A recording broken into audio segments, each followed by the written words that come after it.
Well, we figured But that out. yeah, And as we've been saying, this is like guerrilla podcasting.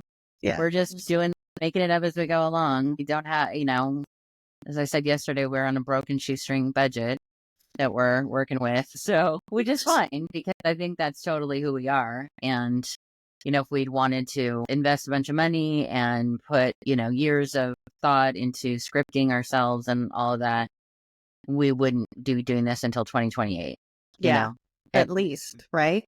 because life would have gotten away from us. We'd be busy doing other things, whatever, and we'd want to get it just right. And no, it's not, that's not how we are going to do things. So Yeah, I agree. Well, and I think when you were saying about, just kind of going in, and I always call it building the plane while flying it. yeah, exactly. We're on the fly. No, but that's the way Right. I feel like we work best that way. Yeah. No, I do too, because I seriously think if we were trying to figure out scripts and who was going to say what, and I for people who podcast by themselves, I totally see how that's, important to follow script and write it and do all that, and how much harder that is. But if you're trying to tell a factual story of like this, historical events, then of course you want all that to be, accurate and everything. But we're just talking about our own experiences and what we see happening in the market, all that kind of thing. So, Yeah. yeah, we couldn't really script it, I don't think. No. And I think the other thing that I was thinking about too is the way that we interact. Like it's just authentic. Like we've always supported each other in thought. And then we get excited when the other one says like, oh yeah. So yeah, that's just who we are. Like, yeah. So yeah, I think anybody who knows us outside of this will know that. Like, they've seen it in action, whether we were together in person or on a call together or on a Teams meeting, Zoom meeting, whatever. Yeah. You'll know, like, okay, this is just who they are. Yeah. Or just like, we're like, oh yeah, I was thinking the same thing. And we get excited or yeah. So I like it. Yeah. I mean, I feel like it's our authentic interaction in what we do. So yeah. I mean, we've had a few negative comments, but mostly around the fact that, my ring light is showing up in my eyeglasses, which I understand, and it bugs me too. It's on the list. It's on the list. Have some dollars. But until I can afford new glasses, it is what it is, because I want to be able to see Jennifer when I'm talking to her. And it would look like you didn't have your glasses on. Like I wouldn't know who I was talking to, honestly. I'm so used to it now. I've been wearing them for so long now. But we're on the opposite coast. If you don't know that, Jennifer's in Florida. I'm in California while we're doing all this. So if I want to see her while I'm talking to her and react to her, I need to be able to see her. Yeah. So it is what it is for now. But again, I would have to get used to a whole new person if you didn't wear your glasses. That would be weird for me. You're like, who am I even talking to? Who is that? I'd be like, Jennifer, is that you? Is that you, Jennifer? Have I known you for 20 years? I don't know. You don't look the same. You look different. I don't know. I think ever since I've known you, you've worn glasses, right? I think when I first met you, I wasn't wearing them all the time. Like, I think but I had started wearing prescription glasses that same year, I think 2000. So. So, but sometimes I would take them off, but I don't really need them for distance. I can see long ways. It's really up close and for detail and stuff like that I really need them. So I've kind of gotten to the point where I'm just accustomed to wearing them. Like if I'm outside, I'll usually be wearing sunglasses or something, but I can't see anything far away. And I used to be so good at seeing things close. Like, little font. I used to be able to thread a needle. Like I used to love when my mom would be like, can you thread this needle for me, Jay? And she would thread the needle and I would thread it for her. I can't see that anymore. I need readers to see that. I still have the steady hand to do it, thankfully, but I can't see. And my vision far away is horrible. It's so bad. Right. So yeah. I mean, I'm pretty good far away. Like if I don't have glasses on while I'm driving, it's fine. I mean, if I'm trying to see street signs, and they're kind of far away, it might take me till I get closer to it to see it. But like driving otherwise and stuff like that is fine. So yeah.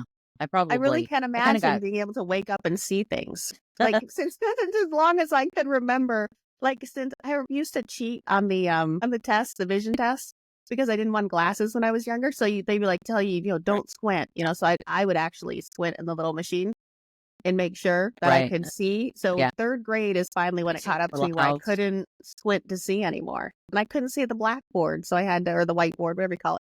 So I couldn't see the chalkboard. Right. Yeah, chalkboard. So I couldn't see that. And I was like, I guess I have to get these glasses, but I didn't like wearing them. So I'd always leave them in my desk at school. And I needed them because my vision was not great. So You're like, I would the only always get in place to trouble see by my is school. parents. So, I would just, well, oh, when I we were forgot them kids, in my so desk at wearing school. glasses wasn't cool. I mean, glasses have become more fashionable over the years, and so that's been nice to have, that they've become more fashionable because, and then there's places you can buy them for relatively little money. Like the place I order them online, some are really expensive, some are not, and so that's helped me. I have a variety of styles, although this prescription is like a year old now, and I don't have that many pairs that are in this particular prescription. So, yeah, there's, that makes a difference too. All right. On one of these podcasts, I'm going to wear my favorite glasses. So, people can say Okay. what they think, but I didn't want to be the kid with glasses. Like it was, so I would leave them in the desk. And then in 4th grade, my parents realized, mom and dad were divorced by then, but collectively they realized I was not going to wear these glasses. So my dad took me to get contacts. So now I wear my glasses more than I've ever actually worn them because I wear them at night as soon as I'm ready to like just be around the house and things like that. When I wake up, I first keep them on and things like that. But then I switch to my contacts. When I went to get my eyes tested, I think it was like February of last year, I told them I wanted to be fitted for contacts because I wanted the option. And I've never worn them, and I have like my eyes water and they get really irritated from allergies and stuff. So I know that I probably couldn't wear them all the time, but I kind of wanted just the option, and they forgot to measure me for it, and I forgot, and then I never went back to, so eventually I need to go in and have my vision tested again and get fitted for, so I have the option.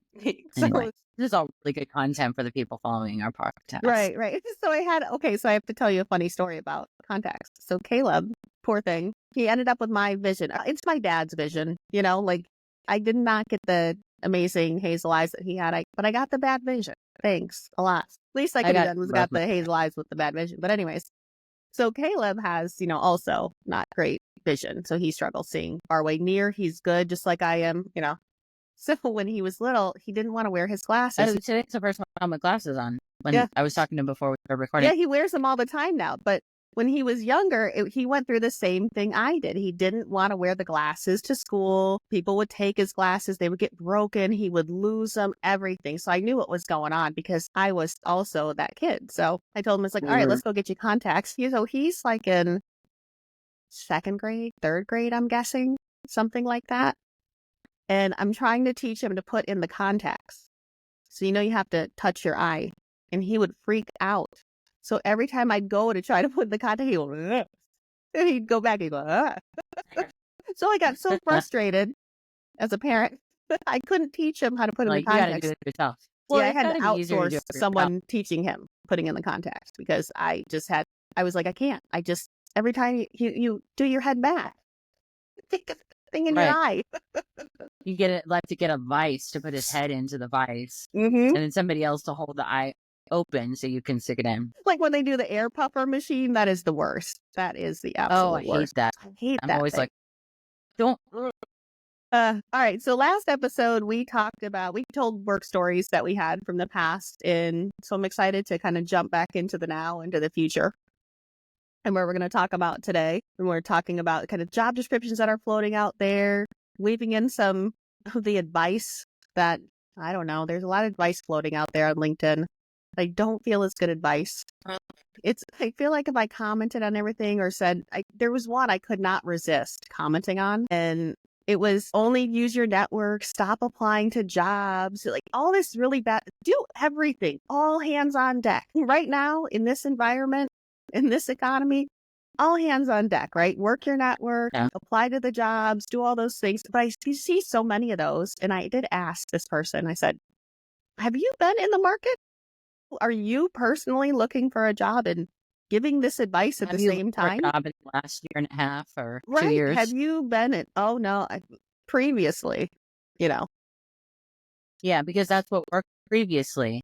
But we're living in 2025, and that is no longer applies. No, it doesn't. Okay, previously I was like, okay, that does not even account for what's happening today and things that people are seeing today and experiencing as well. And the second thing they said was, they said I get stories from people who are looking for jobs. So now you're just a third party pushing stuff over and then giving advice and telling people not to apply. So anyways, that's my feathers get a little ruffled on that one. And then things that are people are changing up their resume like crazy and everything else. It's just stuff that doesn't even need to be happening. So I want to talk a little bit about that. And then whatever else, as we get to it. Yeah. What are your thoughts? I agree with that. And I think that it's really confusing for people and it shouldn't be this confusing. And I'm not going to say that everybody's contributing to that, but they kind of are. It's kind of like we're in a place where everyone's kind of reevaluating, but at the same time pushing information and pushing ideas that are a bit outdated and probably without realizing it, with all good intentions. But the reality is that, here's an example. And I think this is great. And I've utilized this myself where there's people who are employed, who are in our space in talent acquisition, and they'll share these emails, or not emails, but they're LinkedIn posts that have links to all these jobs that are within talent acquisition. They might be a recruiter, they might be a hiring, or a operations manager or recruiting manager, whatever it is. And a lot of them are like, these are 100K plus jobs, fully remote, whatever. And I've gone through those lists. I've saved them. I've gone through and I've applied to every job on there that was applicable to me, or the ones where they weren't remote. I've, applied where I'm in the area or whatever the case may be. And I know everybody does this. And I think that it's a good intention that people want to share this information. And it probably was really helpful about a year ago. But I think now I see it all the time and people are so inundated with it that, first of all, sometimes the links are just not good anymore. They're old. But I think that, unless the recruiters understand that this is happening with their job, they're likely getting inundated with applications and are like, where did all these people come from? So it's kind of making it harder on the hiring managers and the recruiters because they're overloaded. And it's all comes from a good place, but it's at the same time, I don't think it's really helpful. But I think it gets people this idea that there's all these jobs open. Why can't I get one? The same thing like when we were talking about the algorithm on LinkedIn pushing all the new jobs that have been landed, people announcing just I'm starting a new job, whatever. And, even the Worksties I put in, that I started, being a co-host of the Worksties, and I got so many congratulations on that. And I didn't mean for that to actually be public, but LinkedIn just made it public. And I'm like, oh, well, thank you. I appreciate it. Now, could you listen to the podcast? Right. Because, Listen, subscribe, this like, is comment. like a personal endeavor that we're project that, this is a, like a project close to our heart, but it's just sort of, and I feel bad because I'm like, oh, do people think that this is like a career for me now? I mean, I guess isn't it though, Danielle? No, it is kind of right now, but it could be considered. This takes up a lot of our time right now. But yeah, it's taking a lot of our time for sure. But you know what I'm saying? It's not, it's a very conflicting time where I think there's a lot of mistakes being made inadvertently because people have good intention and they're following old advice.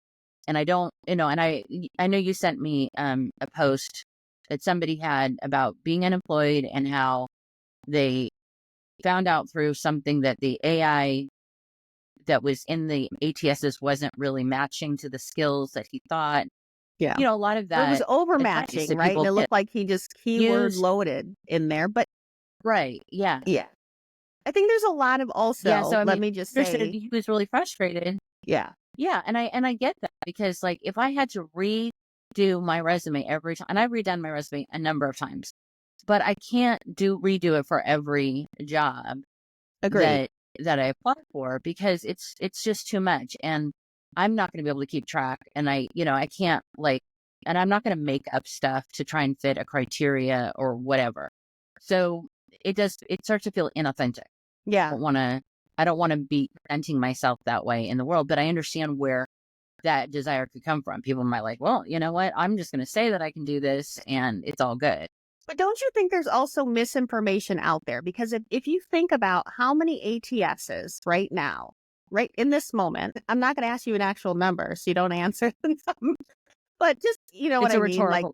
Rhetorical question, right? So how many ATSs do you think are really loaded right now and able to, one, say this is a loaded keyword search, or two, this person matches or doesn't match? I mean, if someone is using Greenhouse, chances are, right, which I've seen a lot of Greenhouse out there and things like that, That's Or not, Workday, there's whole no lot of AI Workday. alongside of it. Workday has some AI, but how many actually have it integrated in there is probably a smaller Right, percentage. So exactly. I also think there's bad advice floating by people who are not applying and utilizing these systems and understanding the truth. And now Or who you have don't candidates out know, there changing their resume 20 times. Like it's or ridiculous. don't know the nuances of a Yes. particular job, or the nuance of a particular ATS, I should say, because I think you're right. When, as we were talking about earlier, these companies buy these ATSs, the Workdays, the Greenhouse, the Bullhorns, the whatevers. They Bullhorn, not a invest all this volume money in system. it. I'm still scarred. Bullhorn, I love but them though. they buy It is it, a right? great technology, but it was a little rough. Right. But you buy it, when a company invests in that technology, they think, oh, we're going to probably be using this for like at least 10 years, right? So they invest in it, they get their systems loaded. There's so much behind the scenes that has to happen to make all these things align. So they may purchase it, and then it may not even be available for the recruiters to use for a year. Yeah. Right. So then they've got to migrate all this technology, all this data, all this kind of stuff. So now they've bought a product that is now theoretically a year old. Companies like Bullhorn and others will update their systems, they will update these things. But what you bought from that company and how you are tuning it to fit your recruiting process Yes. is now 1 year behind whatever enhancements or offerings they had. So if you then start using it as a recruiter on day one, you're used to this other system, right? And so you're trying to learn, you're, still trying to do your job, all that kind of stuff. But now the system starts to get old, and it's starting to get old faster than it did 20 years ago or 15 years ago or even a year ago. So now you've got a system that was purchased, a year plus ago, built on an outdated recruiting process. Because let's face it, if they were buying a new ATS, there was something wrong. Right. They were either using a bad system, and so that was affecting the process. So this is part of a collective to create a better process, right? So if you have that, now you're trying to update your process in conjunction with learning the new ATS, and your recruiting process is probably wrong.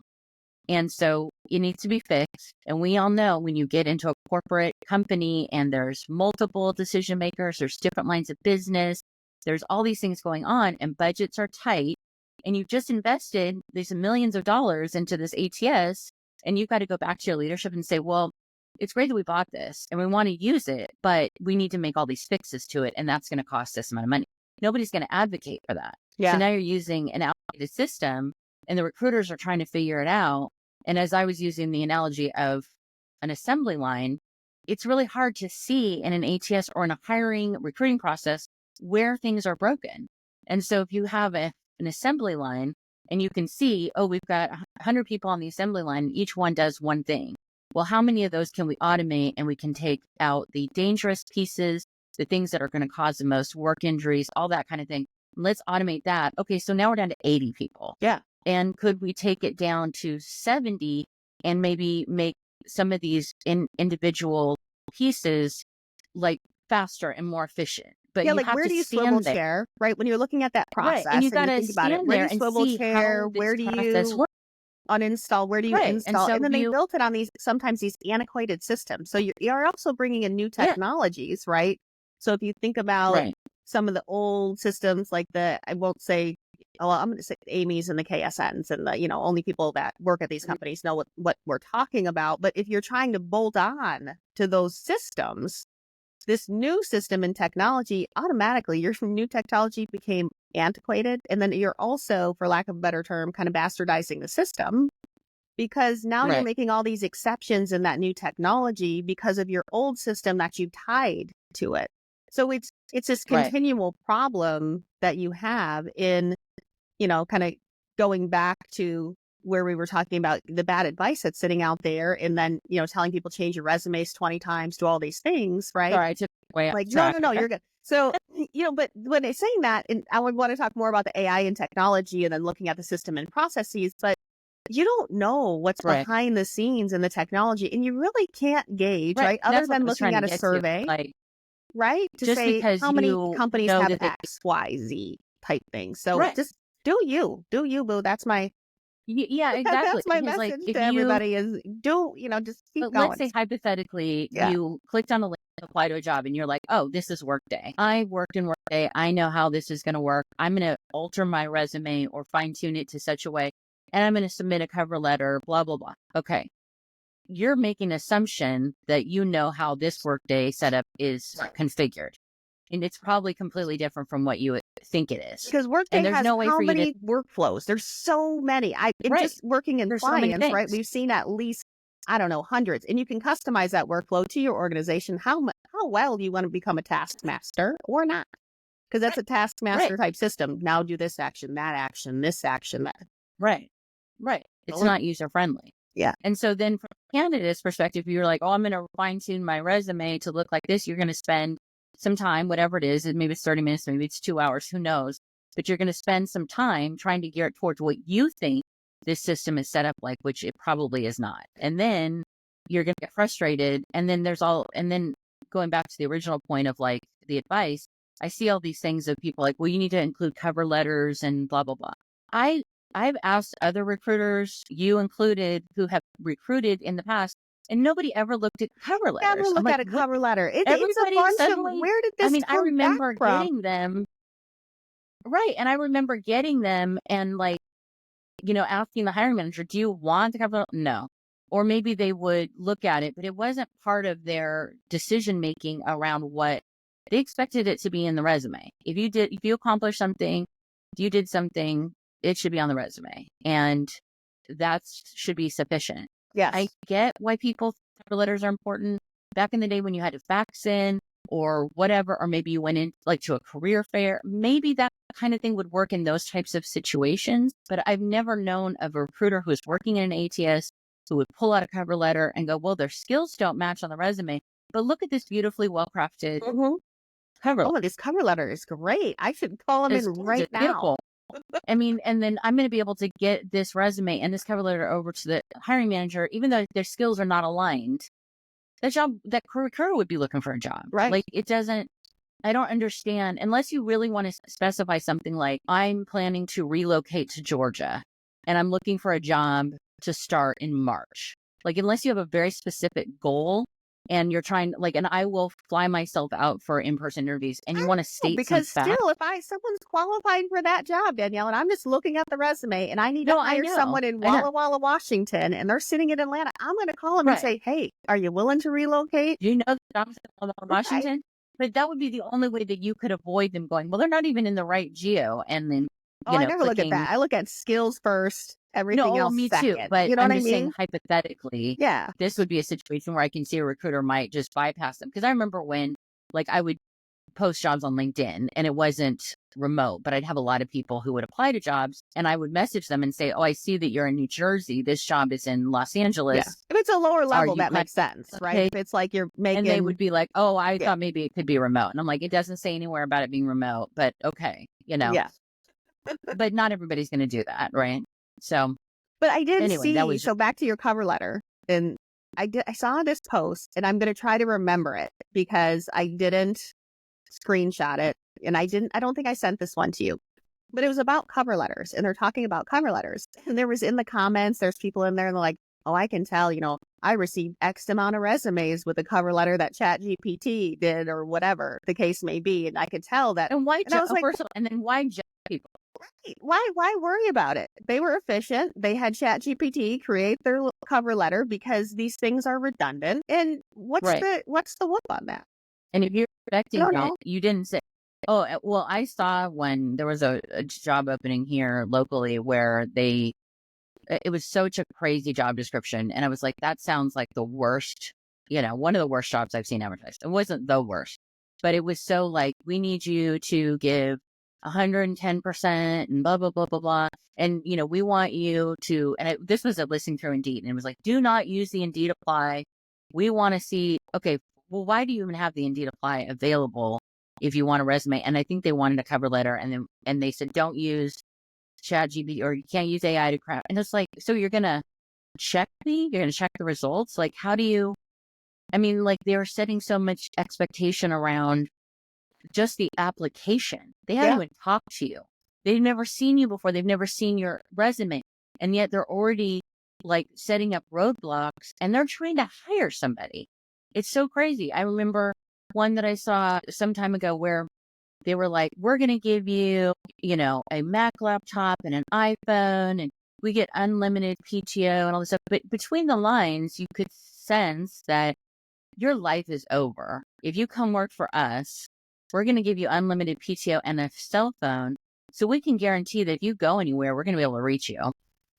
And we're going to say, we're paying for your phone and you've got unlimited PTO. So what if what if you're in the Caribbean, on a vacation? Well, you got more time coming, so you can take this time.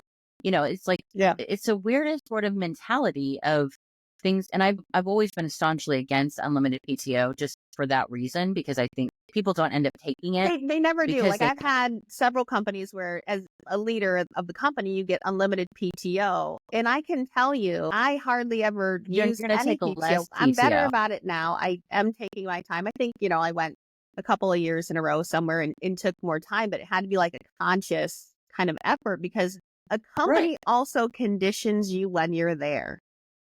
Right. Well, that environment conditions you to who you're supposed to be. So even if a company says, hey, I'm going to give you unlimited PTO and you see everyone around you working like crazy, if you start taking and using that PTO, people are going to be looking at you like she's always on vacation. At her desk every day from 6 to 6 and she's not going anywhere. If I try to take a week off, what's going to happen when I get back? Like, because you also don't want to create like a hostile situation with your coworkers.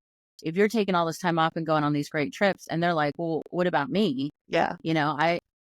It's just, it's crazy. So anyway, it is. I mean, the environments, like if I think about all the companies and, the career that we've had, like every environment kind of conditions you and, and you start to understand the conditions of that environment, how that company operates, how the people around you operate. Right. And it's either one of the two things. This was another thing we were chatting back and forth about. It's either conform to the norm or you're going to stick out like a sore thumb. So what do you do? Like, what do you do in those situations? How do you navigate them?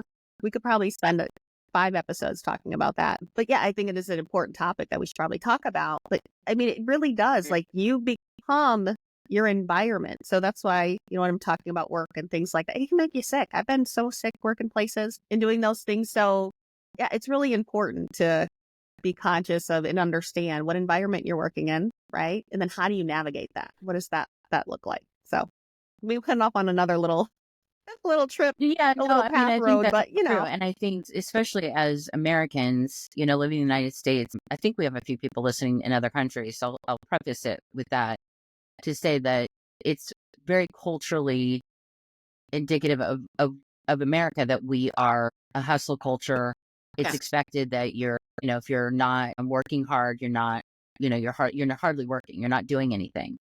And everybody has a different perception of what that is because my hardworking is different from your hardworking is different from someone else's.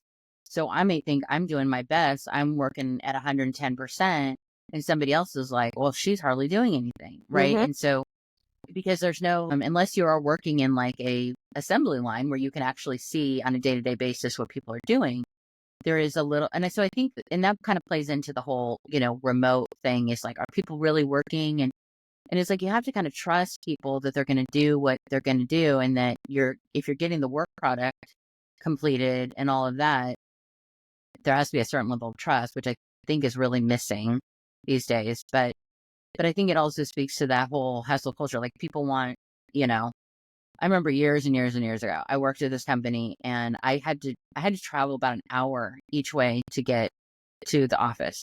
And their start time was 8 and I lived in Los Angeles at the time.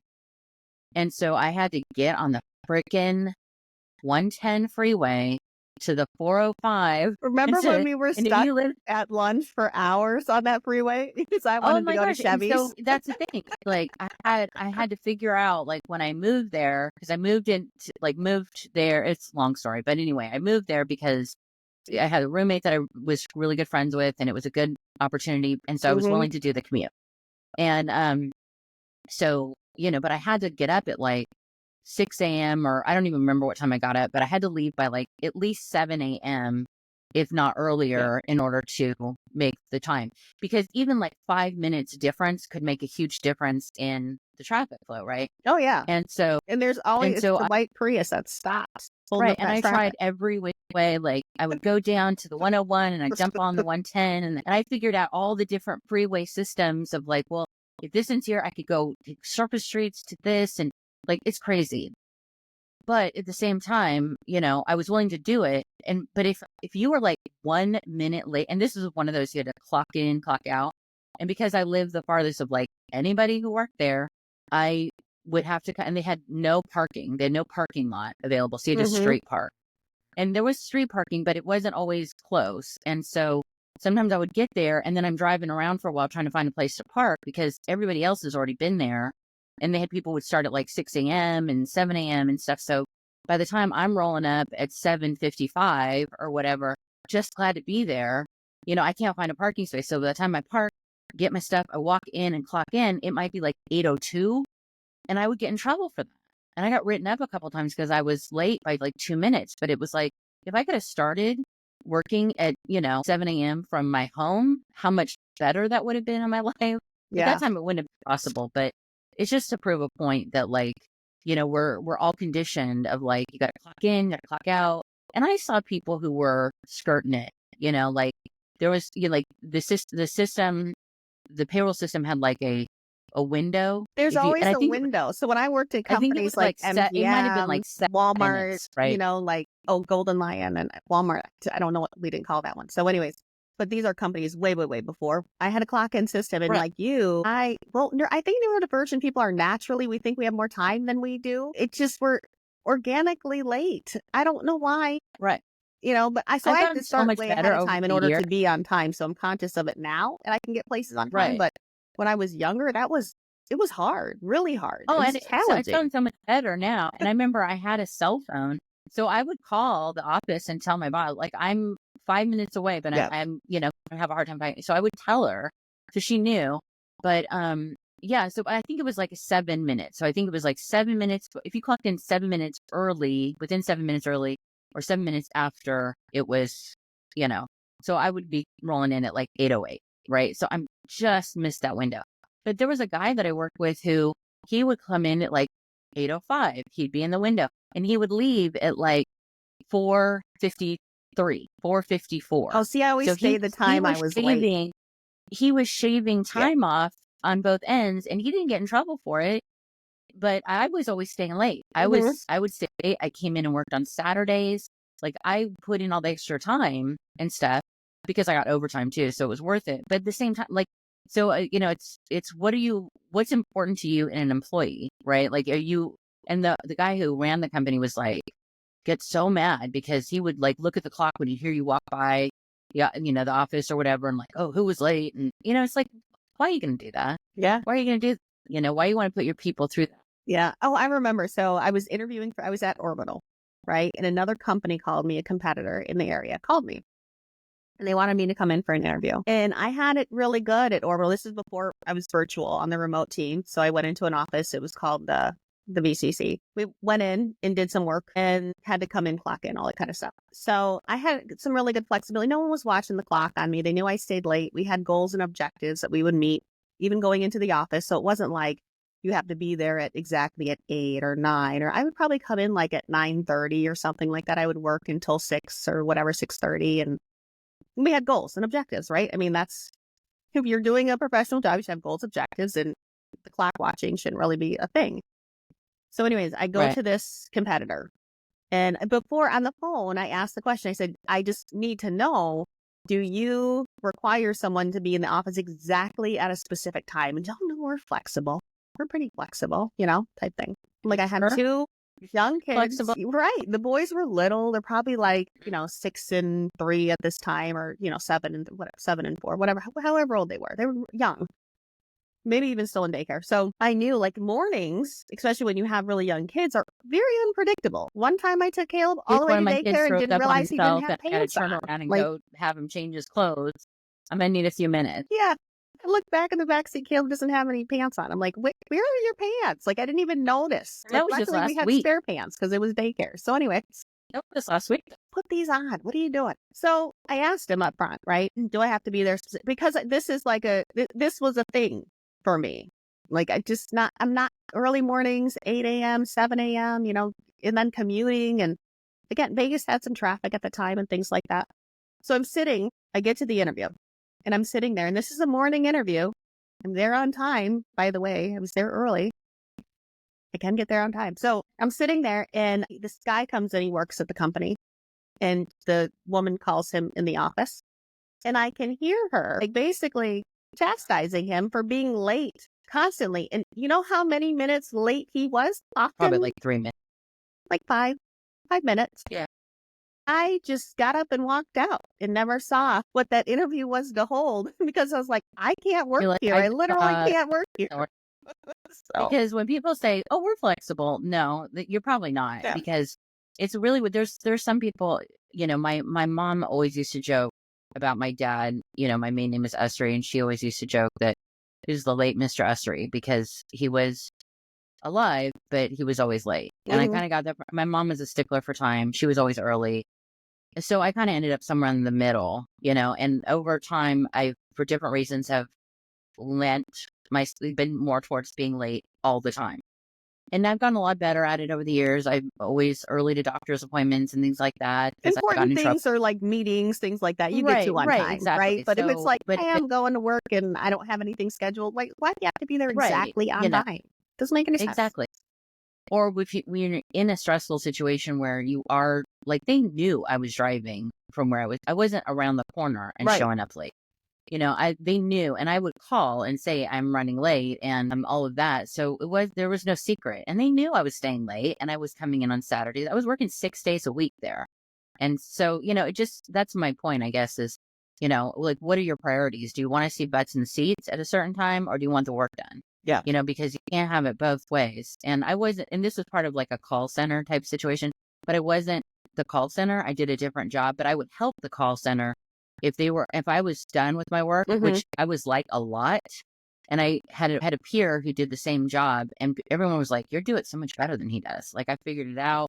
I would get my work done really fast. And then, I'd be like, "Do you want me to work, help out on phones?" And they would be like, "Yeah."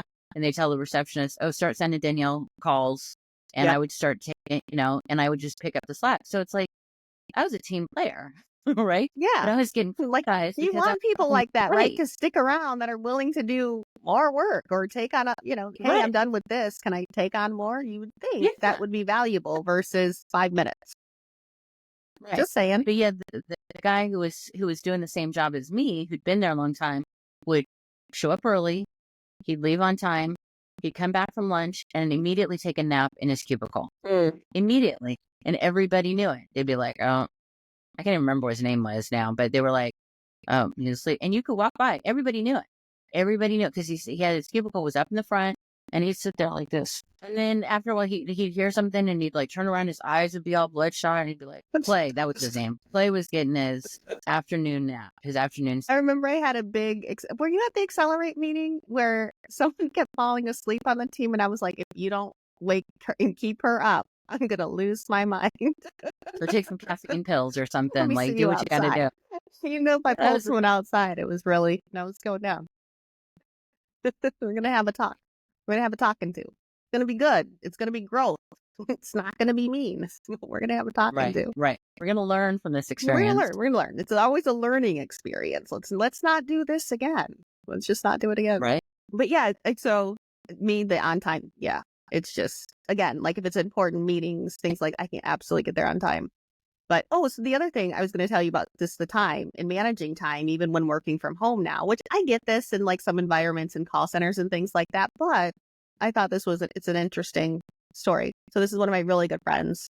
She lives in Vegas and she works for a company. She's doing customer service phones, so she's the top 1% of employees. Like, and they tell her she's in this top 1%. Like, she's really good. And, medical assistant previously. And if it's a company I think of, it's a big company. It's a big company. Yes, it's a huge company. So I text her and I'm like, there was something that I wanted. She never called me on the weekend or something. And I wanted to find out what happened because she was supposed to come out to Florida and stuff like that. So anyways, I'm like, well, I want to talk to you. She's like, I'm on break. So I call her and I'm thinking, we got it, it's a little bit of time, not long time because she's on break. On But break, she yeah. says to me, she goes, I got 9 minutes on the timer. And I'm like, what? Like, what do you mean on a timer? And she goes, yeah. So I have to take and time my phone when I go on break. And at that 15 minutes, my phone has to come off and I have to be on. And I was like, so what if You 16 have to be minutes able to take a happens, call. right? Like, what's that? She's like, no, I have to be back on 15 minutes. So we're in the middle of stories. She's like, I'm like, how many minutes do I have left? 2 minutes. But I was just like, that It's is like you're talking to a prisoner. right. He's like, I only got 12 minutes on a prison call or something. Yeah, we're going to get disconnected. I have to put, quarters in the You phone know, to keep talking. this prison call is thank you for using. You have 1 minute left on this I can't call. imagine. I would not thrive. I would not do well, honestly. Like, she loves it. Like, she loves what she's doing. The company's great to her, in so many ways. But I'm like, that's not, yeah, it's in other ways. Yeah. But it's, Yeah, again, I the think about condition that of the now. environment at the same time, right? It's the condition of the Right. environment. That was And I know they normal were to like, her. yeah. And I know they were like, well, everybody else managed to show up on time. It's like, well, but I'm living and I chose to live where I did. And I had moved while I worked there Mm-hmm. and all that. But like you would almost think that they would say, well, why don't we change your hours and you start at 9 and come and stay till 6? And then that way, and I actually did that with another company where I was like, you need me to be here till 6. Why don't I come in an hour later and Yeah. then, what, and kind of change that. But like have some flexibility and then, Especially then if people are commuting, you know what I mean? Like, I get it if right. you're in a factory warehouse, shift starts at 9, you got to be on the line and everything else, and everybody checks in, right?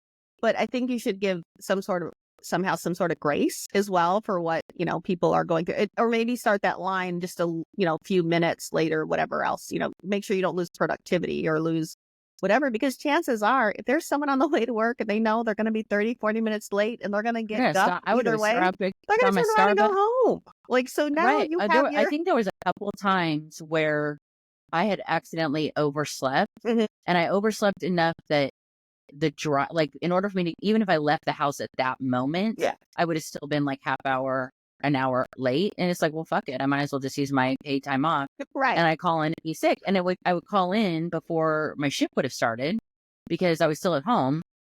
Or there was like, oh, if I'm already going to be 5 minutes late anyway, I might as well stop and get a coffee. And then you're rolling up with your coffee and they're like, I'm the oh, coffee person, like, especially if I don't have to be like, at work at a well, certain time, and I'm like, I can get coffee at time, and then I'll text other people and be like, hey, you want coffee? So that way, if someone else says right. yes, I was getting coffee, not just for me, and it wasn't self-serving, but for others Right. as well. So Right.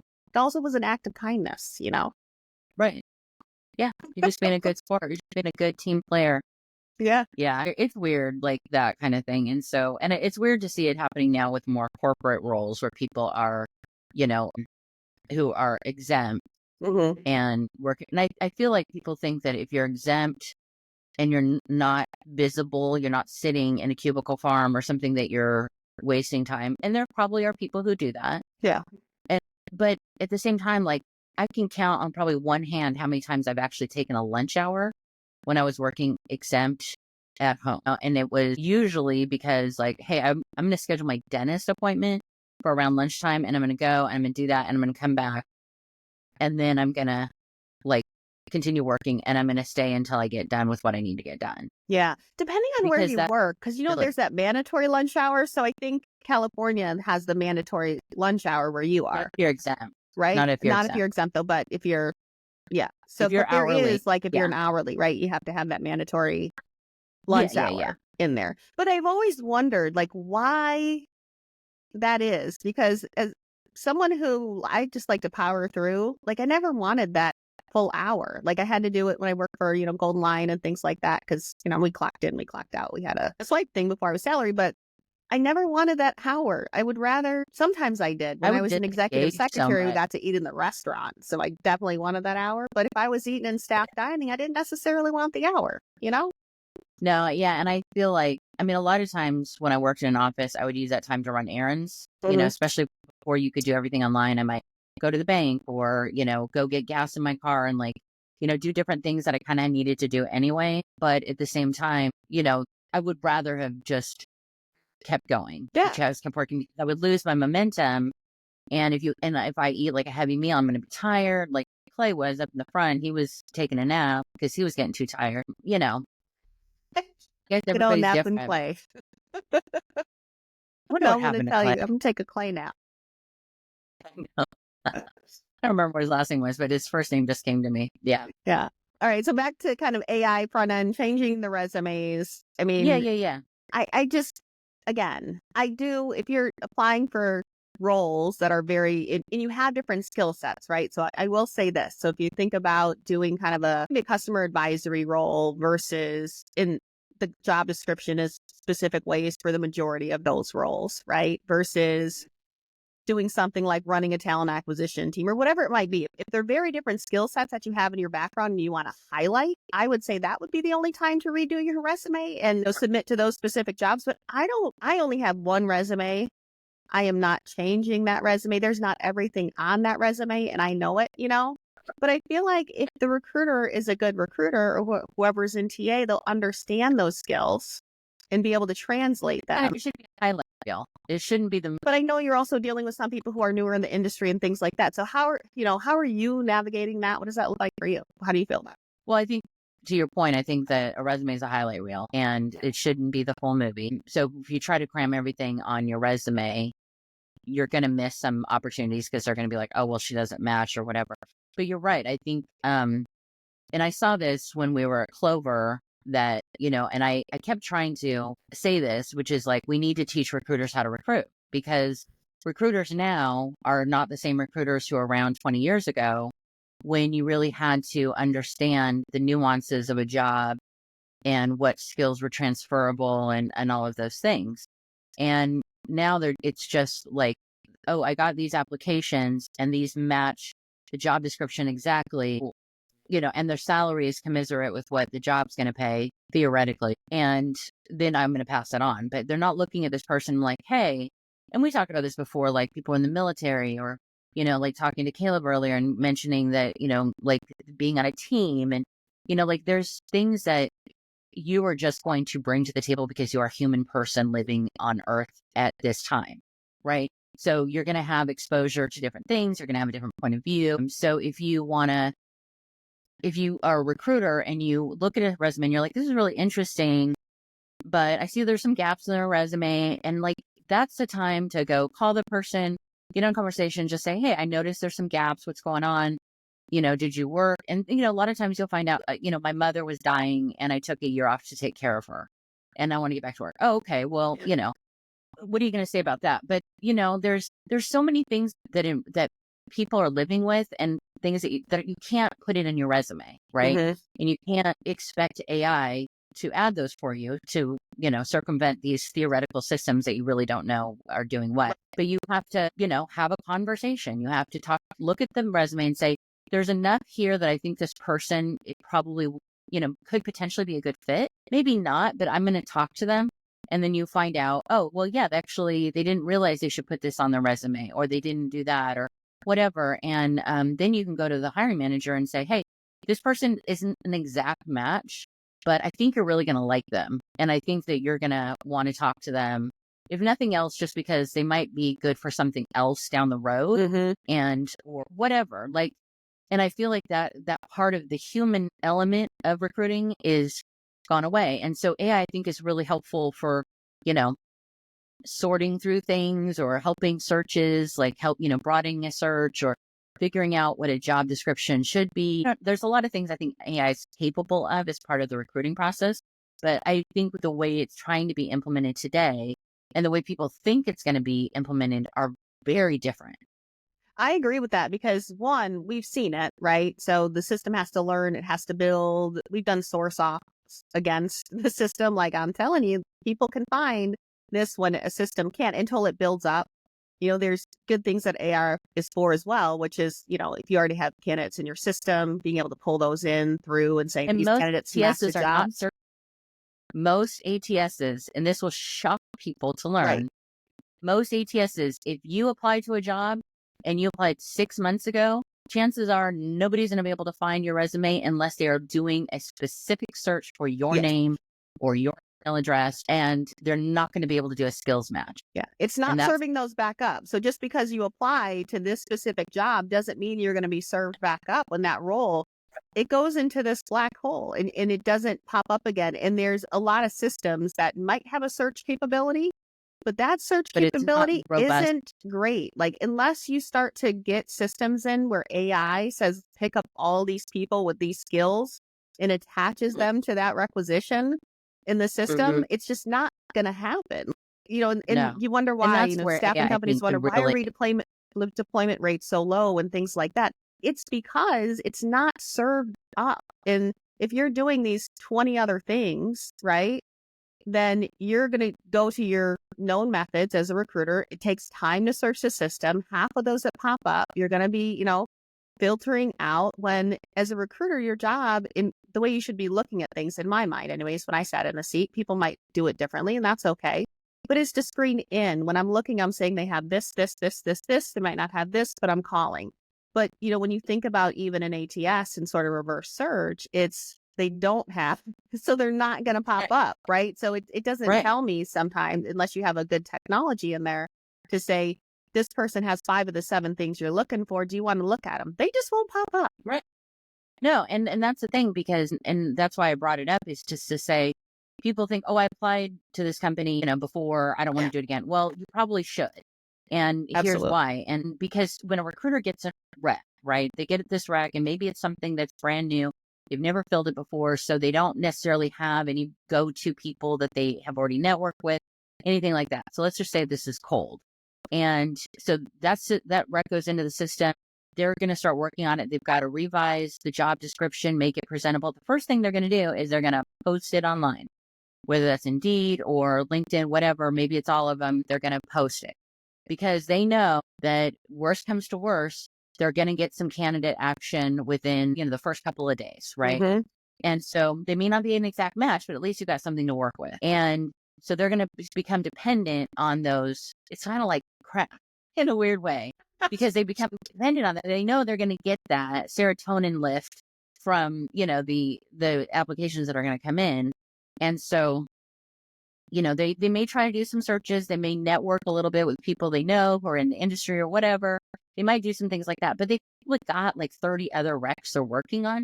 So they're probably not going to spend a huge amount of time on this one unless they're working for a boutique agency and this is a high dollar commission that they're looking to fill because it's a CEO or CFO or something like that. They've probably got a bunch of other recs that they're working on. They've got to follow up with. They've got like 25 things they got to do in this day, including get this one going. So at least at the minimum, they can say, well, I've got it posted. I'm seeing some, I'm doing some searches, whatever they might do, So this is how it works. And so once they get like 20 resumes in, theoretically, in the first couple of days, they might be like, whoa, okay, I'm going to work on these. They might have more piling up, but they're not necessarily going to go through them as meticulously as those first couple. That's not to say that that isn't worth applying, but it's just what it is, right? And so, for compliance reasons, like when you think about if it's not exactly same, in OFCCP and the way that that's set up, we're not even touching compliance in this. No. Some companies say we need that permission in order to move this person to this requisition that's a different job and skill set. So then they have to reach out. So sometimes even like moving from one to another in a rec as an applicant, unless they have the box that says you can consider for me for all other opportunities, right? It really is just that 1-to-1. Right. And they're probably not even searching the system, which is horrible 6 months ago. But, didn't tell them you could consider me for other jobs. Accidentally, you're never going to get seen again. If you didn't get seen the first time, you're not going to get seen again. Yeah. So and that's all a design of that particular system and that recruiting function that exists at that company, which is unique from every other company, every other recruiting. And so that's why it's so frustrating for people. It's frustrating for me. I know it's been frustrating for you because there is no secret formula. There's no secret sauce. The secret sauce is that it's different everywhere you go. Yeah. And when I even think about it, like not even just from this seat, right, as a job seeker when we're looking and out there and applying it. We understand kind of how it works and saying, make no assumptions, right? You don't know everything, and make no assumptions as you go into these systems and you're applying for these jobs. And you have to really just go at it with everything, because the other thing is I've seen these jobs come down and go back up.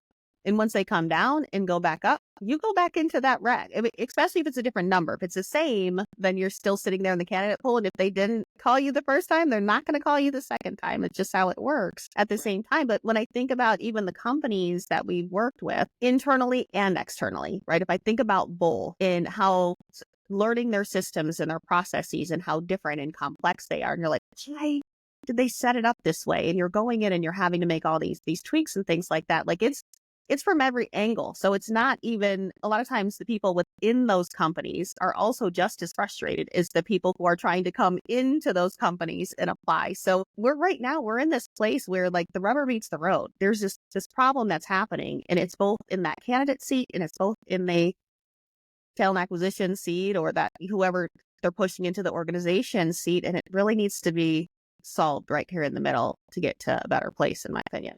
Yeah, and I don't want to be a fatalist about it, but it's like, how do we solve this? How do we solve this? Like, every company is going to have to kind of take ownership of their problem, because I think a lot of companies are like, well, we've got this millions of dollars invested in this ATS, and we're spending all this money on Indeed or LinkedIn or whatever, and then the companies are telling, oh, we can fix your problems, because that's their job. That's their job to tell you that they can fix it, and maybe they can to a certain extent for a short period of time. But you're not going to get fundamental change until you revamp what you're doing. Yeah. And that's like blowing the system apart and starting over. And that's really hard to do. Like you said earlier, like trying to build the plane while you're flying it, because unless you're starting from scratch, there's always, so I think it's like the investment has to come, but then there's also that expectation of, we're going to need to bring money to the table every year to maintain this, even at the existing level. Like we've got to continue. And I've seen that at companies where they're like, we just spent all this money on this, and then we let the whole team go that put it together, and we're done. And yeah. Like, no, it's an evolving system. It has to evolve. And the other thing is I don't believe, I'm not going to say think or believe, whatever you want to say, but I don't believe that there is right now that exists on the market. Someone knows what this is, but I don't believe there's one system or one ATS, like when you think about your big dogs out there, like your Bullhorns and your Workdays and your, greenhouses and whatever else, your iSIMs and things like that. There's one system that does all. So to not be able to also overlay and integrate technology into those processes that can help solve these problems, like we have this AI bot, we have all these other things, right? They're going to miss the boat if they thought that just this one technology that they've invested into, your point, the whole team built it, now they're gone, was going to solve all the problems, because you have to be able to also evolve the processes, evolve what that looks like from a, flow perspective, and then how you're actually finding efficiencies and gaining tractions, Yeah, because you buy the system, you put the process in place that you think is going to work, but 9 times out of 10, there's going to be changes that are going to need to come just because, oh, we didn't realize this was going to be a problem. So then you fix that, or the law changed and now we need to add this one step, or whatever the case may be. Things are going to happen. So you need to build that in, that there's going to be this change that's going to need to happen. And then you need to evaluate it regularly. You need to, it doesn't necessarily even have to be, yearly, but it probably should be, where everybody kind of comes together and you work through, is this even working for us anymore? Or do we need to start thinking about something different? Because that decision is going to probably take 3 years, right? It's probably going to take a couple of years. Like, people need to start working No, I know, faster. if you have an ATS, but my point is, if you have an ATS, right, and you're a big company, and then you're like, okay, well, who can we reach out to that we can get a bid for service? So we got to look at a bunch of companies. It's going to take a couple months just to look at a bunch of stuff, right? Then you're going to have to whiteboard the process. You're going to have to figure out, okay, what is this going to look like to integrate this and move over? And you're probably up against a contract deadline because we have to renew this existing one, or we've got to, get something else. So that process is clunky and takes a long time, especially if it's a new investment and you've got to get approval, maybe even from the board or whomever, to say, we need to invest $4 million. I mean, just make stuff up, but $4 million in order to redo the system. And that's going to include training and whatever. And we won't be able to see it live. Let's say you're doing this today until 2027. What? You want me to spend $4 million for something we're not going to even see for 2 years? Mm-hmm. No. And, but that's the reality. So everybody's trying to make do with what they have. And to your point, like we've seen, oh, there's this new cool technology that can come in and we can now integrate it. And the company says they're integrated with the system. Well, they're not integrated with the way we have it set up. So now if we want to integrate this cool tool that's going to solve a lot of our problems, we've got to now customize the new tool to fit in with our existing Right, because system. they've already taken the system and they put it in so many pieces and butchered parts it that up. it's not even the same system anymore. And it doesn't have the No. same plug and plays that it had because they attached it to these antiquated systems, or they thought they wanted their process this way, chopped it up completely, or Right. they decided they don't want to share talent pools, right? And now you have these businesses, 3 or 4 businesses that want their own talent pools, that want these walls up, so now you have to go and install that cool technology in 3 different ways based on their workflow and process flow. It's like, where does it end? Like, talent acquisition is talent acquisition, and it's not rocket science. It really isn't. But people make it seem like it is. No, and that's the thing. It's like, yeah, so there's so many things that go on behind the scenes that I understand why companies get so frustrated. Mm-hmm. And, if you and I have worked in this space long enough to have been parts of those conversations, help make those decisions, negotiated those decisions, all of the things. And, I know so many vendors would reach out to me and it'd be like, hey, what ATS are you using? And I'm like, well, we're using this one. And they're like, oh, that's awesome because we're already integrated. I'm like, no, you're not. You think you are. And you're probably integrated for other companies, but not ours. Right. Because ours is special and unique.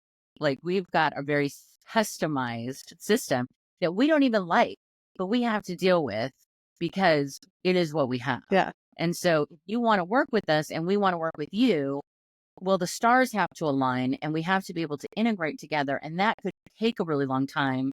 And it's probably going to cost us money because the ATS vendor is not going to do it for free. No.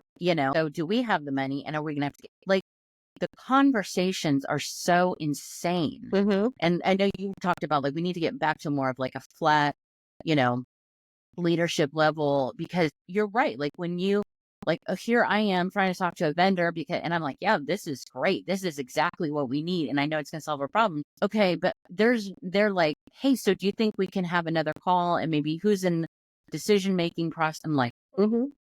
Right. Who's your actual decision? Let's go ahead and shelve that for 6 months. Yeah. And maybe in 6 months, I'll be able to give you an answer. And that answer is probably more likely to be, we probably can do it next year. Yeah. We've got to come up with the budget. Everybody has to agree because it's the craziest thing. And people don't understand that. And so that's where all this frustration comes from. And it's on all sides. It's not like one person screwing this up for everybody. It's just what has happened as companies have embraced technology and new technologies have come forward and you want to integrate those. And, it's, I don't even know. It'd be like building a house and you've got an architect over here who creates something and a contractor who's looking at something different.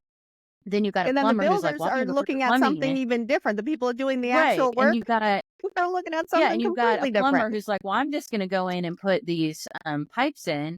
And the electrician's like, well, I was going to put, an outlet right here.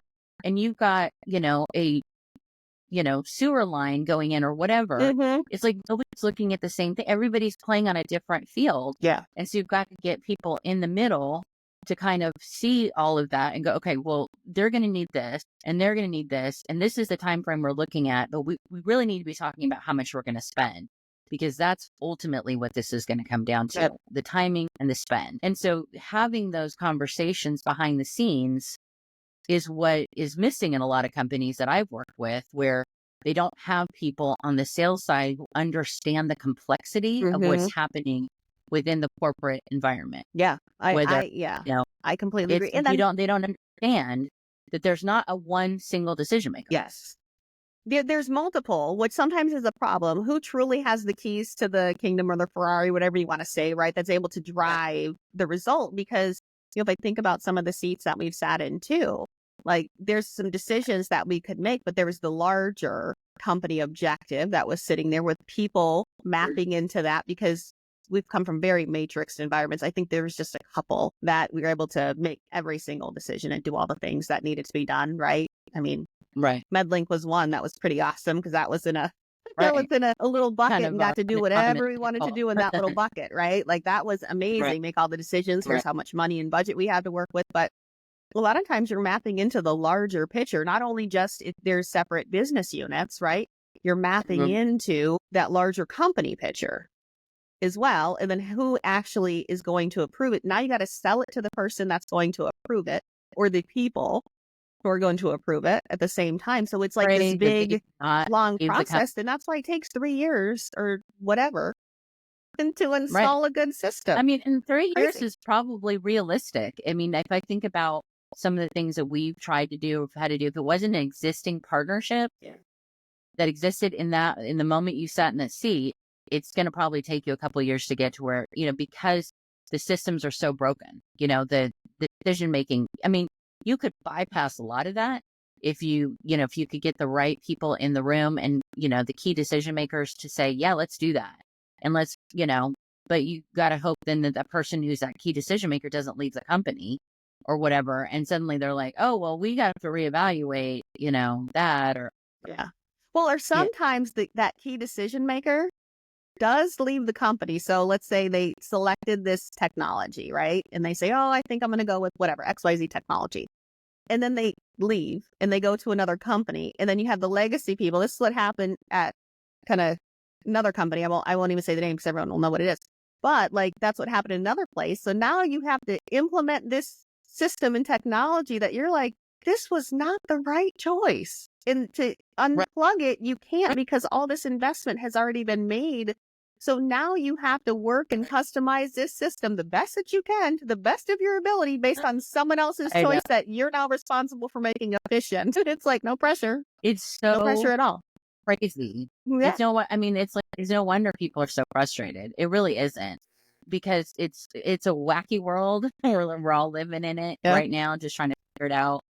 And, and I think a lot of it is just the fact that technology has changed so much so rapidly that everybody's just trying to keep up, and new players come online with new ideas and technologies all the time. And people get distracted with the shiny new toy and they want to go do that. And, it's just, we all have to kind of remember that we're all humans and we're all doing this to try and make it better. And ultimately, sometimes, like even Caleb said earlier, like sometimes people don't want you to know what they're doing because they want credit for it or whatever. And yeah. It's, it's really this decision point. So one, from that job seeker candidate seat, like really just stick with what, the tried and trues, right? Keep applying, keep doing all those things, keep networking, reaching out to people. If you see a job out there for the second time, apply for it. It doesn't matter. Just keep going. And I know some people have applied to so many jobs and haven't even received a response. It's a whole nother story and a whole nother topic. They were qualified and then one skill was missing and now all of a sudden they're not, and things like that. But I mean, companies have a real decision to make, right? Get to sustainable innovation, because some of them are not even at sustainable. I can probably rattle off a list. So you have to get to sustainable innovation at bare minimum. Bare minimum. Right. It's been long enough to where you've been trying to get to sustainable innovation. It's time to get there to be able to continue to evolve. And then you'll have those that are able to get to disruptive innovation. And those are the companies I see that are going to be able to change the processes, create a better experience for employees and, or for talent coming in and things like that. Really shift their recruiting teams to spending time with talent, not working through all this volumes of systems, because recruiting, and I'll say that when you think about these recruiters sitting in the seat that can't spend any time with anyone, you're not getting a good ROI a lot of the times, because if the recruiters can spend time with the candidate, not have to do a 10-minute, 15-minute, 20-minute, phone screen, and can really navigate the world, you're going to have a better rate and retention rate overall, and likely a better culture as well, when you think about if you're able to fill in that way. So those that can get to disruptive, that can then shift the recruiter's time to say, now let's really spend time with people and who we want to bring into this organization to make a difference and make the impact that we need to on the business. Those are the ones that are going to come out ahead and they're going to excel, in my opinion. Yeah, they're going to be more successful, and they're also going to contribute to the retention rate that people are struggling with, because they're going to understand the culture and the hiring managers better, and they're going to feel more confident to put people forward if they feel like they're finding the right talent and they've got time to spend with them, and not be sort of robot asking, how long were you at your last job? What was your title? Like asking those cookie cutter questions. And it's like, just have a conversation with the person. Yep. Have the questions in front of you, right? Know what the job is, familiarize yourself with that. And then if you can, come back and say, okay, well, tell me a little bit about, what you're looking for, or how did you get here today? How did you end up applying on this job? And let them talk. And I guarantee you 9 times out of 10, they're going to answer most of your questions, right? And if they didn't, you can always circle back and go, oh, hey, I meant to ask you, what's your commute like? If this is going to be a hybrid role, are you going to have any issues driving in? Is this closed? Are you looking to relocate? Whatever. And then that way you've got that, you've got it covered, right? Yeah. But I don't think that recruiters are allowed the time to talk to people. And candidates want to feel heard. They want to feel seen. They want to talk to somebody and say, yeah, I'm excited about this opportunity, and you need time to kind of explain, this is what I know about the role. I'm not the hiring manager, but this is what they've told me. I'm going to, and then tell them what the next step is. I'm going to submit you for this role, and this is what I expect will happen. They're going to take some time, or they're going on vacation for a week. So I'm going to send it. I wouldn't expect any feedback back until they get back or whatever. Like, set the expectation, and then update. Some of it If is something misses, or that hiring manager misses an update with you, don't go dark. And just send a note to that candidate to say, hey, still waiting to hear back from the hiring manager. Just want to let you know, just the simple, small things. It could be a text, as long as you agreed with text. Again, compliance things with the recruiters and the companies and things like that. That follow-up to that candidate is so important, especially when they're in process. Don't go dark and make a candidate feel like they need to follow up with you. If they follow with me, it shows how interested they are. No, like, they're probably like, I don't want to bother them. I don't want to, just those communication points and pieces are so important, especially as you go through the process. To your point, set the expectations and then have that conversation. If something's delayed, you let that person know something's delayed. Yeah, it's important. Exactly. So it's very important. Yeah. All right. You want to stop there? Yeah, let's stop there. All right. Like, follow, share, subscribe. We're on all your favorite listening channels. Amazon Music, Audible, iHeart, Apple Podcasts, Castbox. And now you can buy us a cup of coffee too. We put a link where you can also buy us a cup of coffee. Yeah. You want to help support the pod? That's right. We are glad to help us get this up and running. Very much appreciated. Absolutely. All right. Until next time. Bye.